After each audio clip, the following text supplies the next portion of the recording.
What's up, sad boys? Welcome to another episode. If you want to join the Sad Boy Armada, all you gotta do is subscribe below.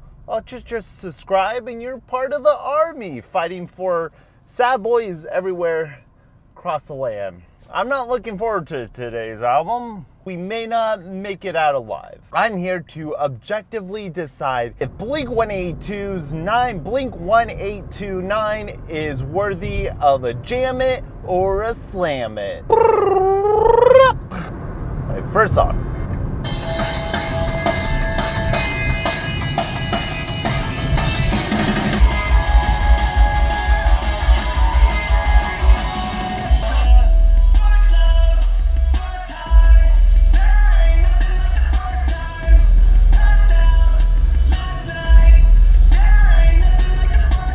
And my biggest complaint with Blink-182 still stands. They're singing about their first time, their first love, their first night. They're fucking almost 50 years old. They have this weird youth wish fulfillment that they want to play to.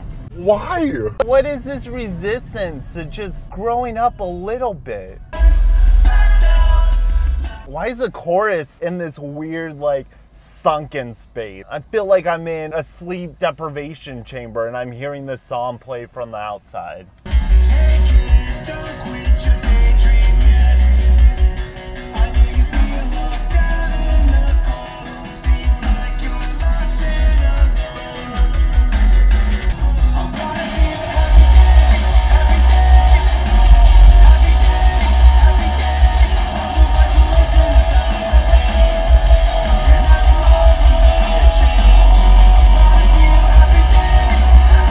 Yikes! Why are the guitars so overbearing? Well, every single song on this album have some sort of technical or overproduced aspect to it. Since the self-titled album, they really went deep on that shit. I mean, Tom took that to a whole new level with Angels and Airwaves. Can they just write just a straightforward punk rock song anymore? I must confess, I was a diehard Blink head. Every single song they have ever recorded, ever made, ever mentioned, every side project I had a copy of. And then they broke up. I got super into Blink-182, 2005. I think that was the same year they broke up. And it wasn't until 2011, my last year of high school, when they were getting back together. Sorry, net's on starting. When they got back together and started putting out music, I just wasn't interested for whatever reason. That time in my life, senior year of high school, I just did not want to hear any more Blink-182. I have not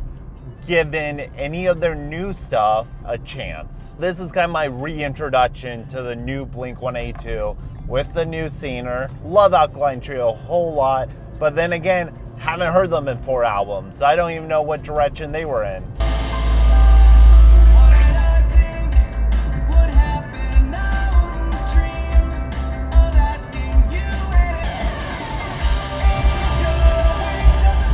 Once again, production is just overblown to shit. So this is the first song they really let Matt sing on. And I was hoping the inclusion of Matt would bring a sense of maturity, because I always felt like Alkaline Trio, they took on darker themes than other punk rock groups, but it does really seem like it's the Mark and Travis show, and then Matt's just kind of like stepping in. I do like his vocals, but it's produced to hell. She's a girl dressed in black from another world. Lives and breathes like a girl from another world. This is a song with a really embarrassing music video, isn't it?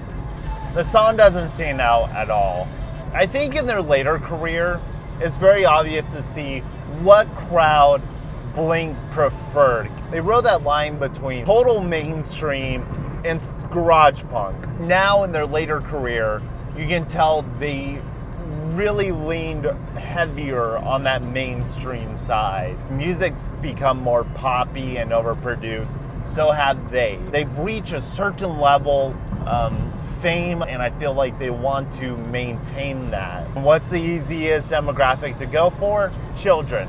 That's why they just remade the What's My Age Again music video, but with fucking Lele Pons. Because we know how much you love the Vines and the YouTube, so we got your favorite YouTuber, Lele fucking Pons. Because what's more punk rock than her? They're just going through the motions.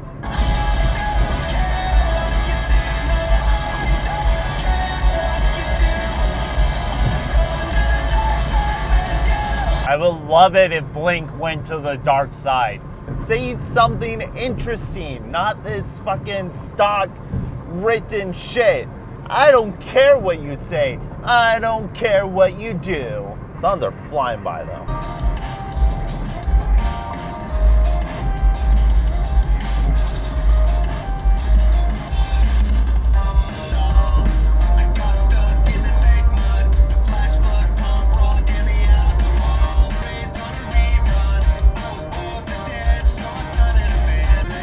I get it.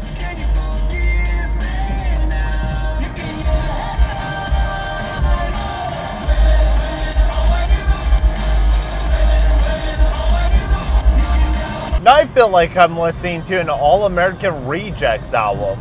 If I'm being completely honest with myself, my favorite album to come from any of the Blink guys is the Plus 44 When Your Heart Stops Beating. I feel like Mark got a lot more personal on there. I think his writing was tight. The jams were fun. They were serious without going into sappy. Now it feels so clean. And I don't know why. It's like this Arrested Development that their music is stuck in.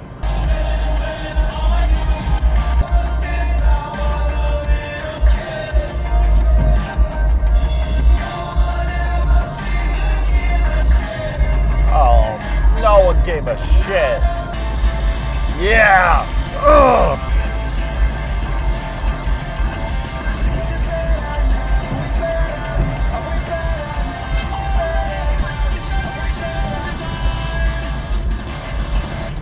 This sounds the most like what I want, but it's also not what I want. I don't know how to describe it. That's it? That was the song? I guess that was the best one so far. It was so messy though. They love this really like muted drum where it's just hollow and muted and small. You get the vocals coming in and then everything comes in.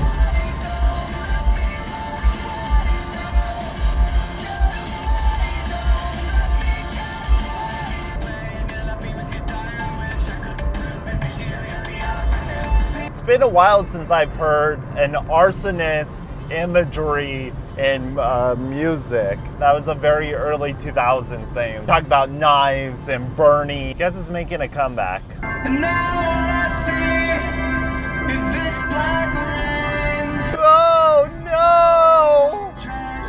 Tragedy! Took my everything. No, my everything! All I feel is pain. So much pain! And then I lost you, and then I go wrong. Where'd you run off to? Lost down here, broken. I went and searched for some answers. I just want to point out that I did turn the bass all the way down. There's those fucking muted drums again. This sounds a lot like an Alkaline Trio song, so I'm glad they're letting Matt write something. Every song I sing is still about you. Save me from myself the way you used to. A little drunk, waiting on your phone call. A little numb, maybe I can feel that all you still. It's really bad when your punk rock song sounds like it could be like an Ariana Grande song. It's just so pop. It doesn't sound like they wrote this. It sounds auto-generated. You know what sounds like? Sounds like that fucking Tattoo song. I'm gonna play just the bare minimum of it. You need to get an idea of what I'm talking about. It'll definitely get flagged. This song.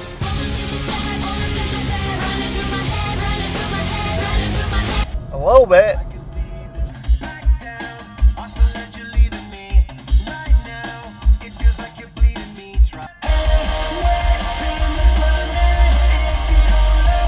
Unlike most people, I've been into Smash Mouth since I was a wee little lad. They were probably the first band I ever genuinely liked. Unironically, that first album, stellar. Astro Lounge, pretty alright, a little poppy. But the album that came afterwards was just so sterile and pop. This reminds me of that. This reminds me of late career Smash Mouth, which is not an endorsement to any band ever.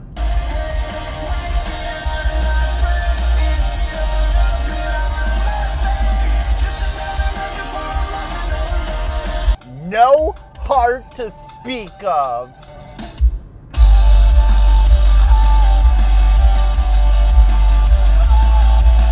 The production is ass. All the songs are mopey and miserable. They're produced to hell. Blink-182 at their best can write a song that you feel like you've always heard. A simple melody that you feel like has always just been in your consciousness, and now you located the source to it.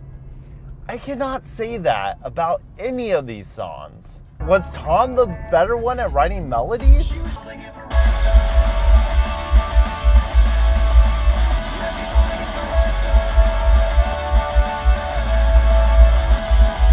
It just doesn't have the energy. I don't know, I guess I'm just sad by this more than anything. It's just a realization that I'm just past it, I guess. Let's get on that emo shit.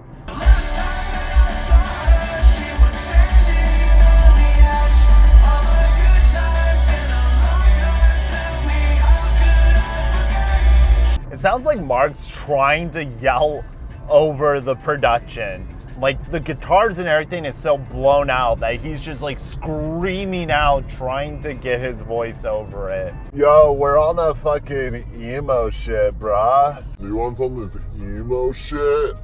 When really, it's no more emo than all the other songs that have come before it. It's not any sadder, it's not any more emotional. Is Mark still married? Did he go through a divorce? Why is he singing about breakups? I know, the answer is because children. This album's for children. That's why they just called it 9. It's the 9th one. Blink-182 is like fucking Tarantino now. The 9th album by Blink-182. They're back at it again. Yes! I get it. Hun over you. Like I'm hun over you. It was just one time, started turning into 2 times, a few times. I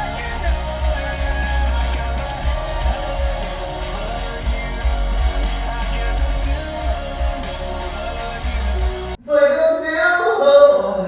over you. These are like if you listen to the songs I tried to write in middle school, this is what they sounded like. Like if this represents grace, here's Blink-182. Oh no! Oh no!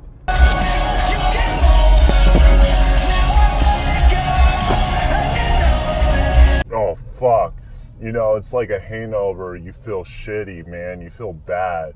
But, like, you can't wait for the next time you drink. You know what I mean? Fuck. Please, let's end this now. 3, 2, 1, but who's counting them? Hey, Mom, I'm on my own. Yes!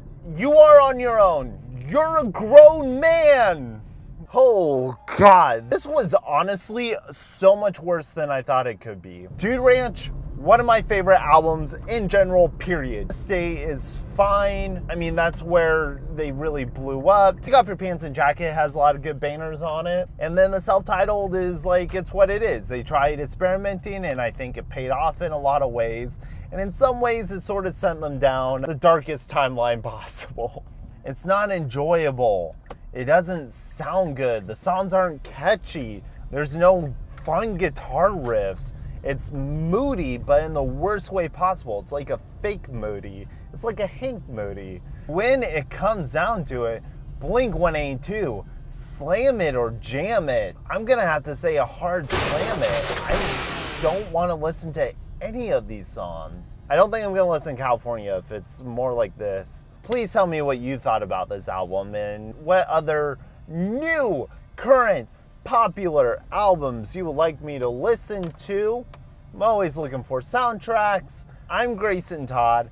Thank you so much for watching. This has been my review, listen to Blink-182's 9-Day Pause, everybody. Stay swazzy. Hit that subscribe button and join the Sad Boy Armada.